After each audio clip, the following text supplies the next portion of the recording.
കേന്ദ്ര സർക്കാർ വേട്ടയ്ക്കെതിരെ എഎപിയുടെ BJP office March അല്പസമയത്തിനകം ദില്ലിയിലെ ആം ആദ്മി പാർട്ടി മന്ത്രിമാർ, എംഎൽഎമാർ, എംപിമാർ, കോർപ്പറേഷൻ കൌൺസിലർമാർ, പ്രവർത്തകർ അടക്കമുള്ളവർ ഈ മാർച്ചിൽ പങ്കെടുക്കും. അതേസമയം എഎപിക്ക് മാർച്ച് നടത്താൻ അനുമതിയില്ലെന്ന് ദില്ലി പോലീസ് അറിയിച്ചു. ബിജെപി ദില്ലി ആസ്ഥാനത്ത് സുരക്ഷയും വർദ്ധിപ്പിച്ചിട്ടുണ്ട്. സിബി കൂടുതൽ വിവരങ്ങളുമായി ചേരുന്നുണ്ട്. സിബി, സാധ്യമായ എല്ലാ വഴികളിലും ഈ മാർച്ച് തടയുക എന്ന വലിയ ലക്ഷ്യം ഇപ്പോൾ ബിജെപിക്കുണ്ട്. ദില്ലി പോലീസിനെ ഉപയോഗിച്ച് അതിനുള്ള ശ്രമങ്ങൾ നടത്തുന്നു. ഇപ്പോൾ ഈ പരിസരത്തൊക്കെയും ശക്തമായ 144 അടക്കം ഇപ്പോൾ ഏർപ്പെടുത്തിക്കൊണ്ടുള്ള ക്രമീകരണങ്ങളാണോ അവിടെ നടന്നുകൊണ്ടിരിക്കുന്നത്? വലിയ തോതിലുള്ള സുരക്ഷയും ഇപ്പോൾ ഏർപ്പെടുത്തിയിരിക്കുന്നു എന്നാണ് മനസ്സിലാക്കുന്നത്.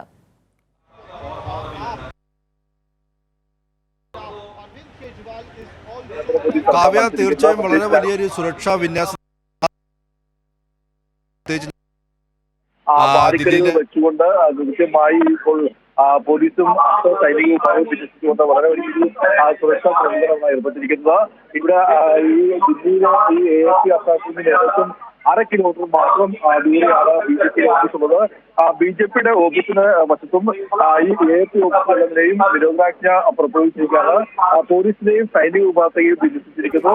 അത് കൂടാതെ ബാരിക്കേഡ് വെച്ചുകൊണ്ട് പൂർണ്ണമായും ഈ മെയിൻ റോഡെല്ലാം നിലയും പൂർണ്ണമായും അടച്ചിരിക്കുകയാണ്. ആം ആദ്മി പാർട്ടിക്ക് ഒരു രീതിക്കും ബിജെപി ആസ്ഥാനത്തേക്ക് പ്രതിഷേധം നടത്താൻ കഴിയാത്ത രീതിയിലെല്ലാം നിലയും വളരെ വലിയ രീതിയിൽ സുരക്ഷാ സേനയെ വിന്യസിച്ചുകൊണ്ട് ഏത് രീതിക്കും ഈ ഒരു പ്രതിഷേധത്തെ അടിച്ചമർത്തുന്നത് തന്നെയാണ് ബിജെപി സർക്കാരിന്റെ ലക്ഷ്യവും. എന്തായാലും അല്പസമയം മുമ്പ് എഎപി ആസ്ഥാനത്തേക്ക് അരവിന്ദ് കെജ്രിവാളും മറ്റ് മന്ത്രിമാരും, സൗരവ് ഭരദ്വാജ്, അധീക്ഷ അടക്കമുള്ള മന്ത്രിമാരും, എംഎൽഎമാരും, എല്ലാ എംപിമാരെല്ലാം നിലയും ഇപ്പോൾ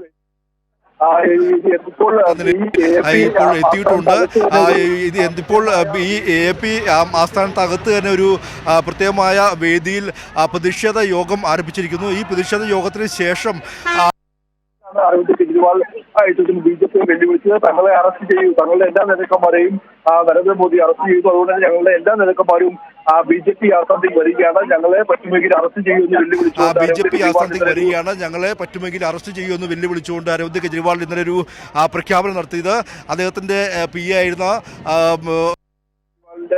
കേസുമായി ബന്ധപ്പെട്ടുകൊണ്ട് അറസ്റ്റ് ചെയ്തതിന് പിന്നാലെയാണ് ഈ ഒരു പ്രഖ്യാപനം അദ്ദേഹം നടത്തിയത്. എന്തായാലും ഇപ്പോൾ വിഭവ് കുമാർ ഇപ്പോൾ ദില്ലി പോലീസിന്റെ കസ്റ്റഡിയിൽ ചോദ്യം തുറന്നുകൊണ്ടിരിക്കുകയാണ്. ഈ ഒരു സാഹചര്യത്തിലാണ് പൂർണ്ണമായും ഇതിനെ ഒരു രാഷ്ട്രീയമാണ്, അതായത് ഈ ആം ആദ്മിയെ തകർക്കാൻ വേണ്ടി നരേന്ദ്രമോദി സർക്കാർ ഉണ്ടാക്കുന്ന ഒരു തന്ത്രമാണെന്ന് ആരോപണം ഉന്നയിച്ചുകൊണ്ട് ഇപ്പോൾ തീർച്ചയായും ഇതിനെ രാഷ്ട്രീയമായി നേടാൻ വേണ്ടി ഇതിന്റെ അരവിന്ദ് കെജ്രിവാളും ആം ആദ്മി പാർട്ടി തീരുമാനിച്ചു. ഇതിന്റെ ഭാഗമായിട്ടാണ് വലിയ രീതിയിൽ ഈ ബിജെപി ഓഫീസിലേക്ക് വരുമെന്ന് വെല്ലുവിളിക്കുകയും ചെയ്തത്. എന്തായാലും ഇതിനെ അടിച്ചമർത്താൻ വേണ്ടി വലിയ സുരക്ഷാ സന്നാഹങ്ങൾ ഒരുക്കിക്കൊണ്ട് ഇപ്പോൾ നരേന്ദ്രമോദി ബിജെപി സർക്കാരും ഇപ്പോൾ ഇതിനെ അടിച്ചമർത്താൻ വേണ്ടി ശ്രമിക്കുന്നു. ഇതിന്റെ ഭാഗമായി റോഡുകൾ പൂർണ്ണമായും ബാരിക്കേഡ് കൊണ്ട് ഇപ്പോൾ അടച്ചിരിക്കുന്നത്, പോലീസിനെ വിന്യസിച്ചിരുന്നത്, അടുത്ത സൈനിക വിഭാഗത്തെ വിന്യസിച്ചിരുന്നത്. അങ്ങനെ പൂർണ്ണമായും ഈ ഒരു പ്രതിഷേധത്തെ അല്ലെങ്കിൽ പ്രതിഷേധ മാർച്ച് നടത്താൻ അനുവദിക്കില്ല എന്ന് പോലീസ് പറഞ്ഞിട്ടുണ്ട്. ഈ ഒരു മാർച്ചിന് പൂർണ്ണമായും അനുമതി പോലീസ് നിഷേധിക്കുകയും ചെയ്തിട്ടുണ്ട്. അതുകൂടാതെ ഈ രണ്ട് ഭാഗങ്ങളെല്ലാം നിലയും പൂർണ്ണമായും നിരോധനാജ്ഞ പുറപ്പെടുവിക്കുകയും തൊട്ടടുത്തുള്ള ഐ2 മെട്രോ സ്റ്റേഷൻ അടക്കമല്ല നിലയും ഇപ്പോൾ പൂർണ്ണമായും അടയ്ക്കുകയും ചെയ്തു. അങ്ങനെ പൂർണ്ണമായും ഇവിടെ നിരോധനാജ്ഞ പുറപ്പെടുവിച്ചുകൊണ്ട് ഈ ഒരു പ്രതിഷേധ മാർച്ച് നടത്താൻ കഴിയില്ല അല്ലെങ്കിൽ അനുവദിക്കില്ല എന്ന് പോലീസ് അറിയിച്ചിരിക്കുന്നു. എന്തായാലും ആം ആദ്മി പാർട്ടിയുടെ ഓഫീസിലേക്ക് അരവിന്ദ് കെജ്രിവാളും മന്ത്രിമാരും എംഎൽഎമാരും എന്ന നിലയും എത്തിക്കഴിഞ്ഞിരിക്കുന്നു. ഇനിയിപ്പോൾ പ്രതിഷേധ യോഗം ഇപ്പോൾ ആരംഭിച്ചിട്ടുണ്ട്.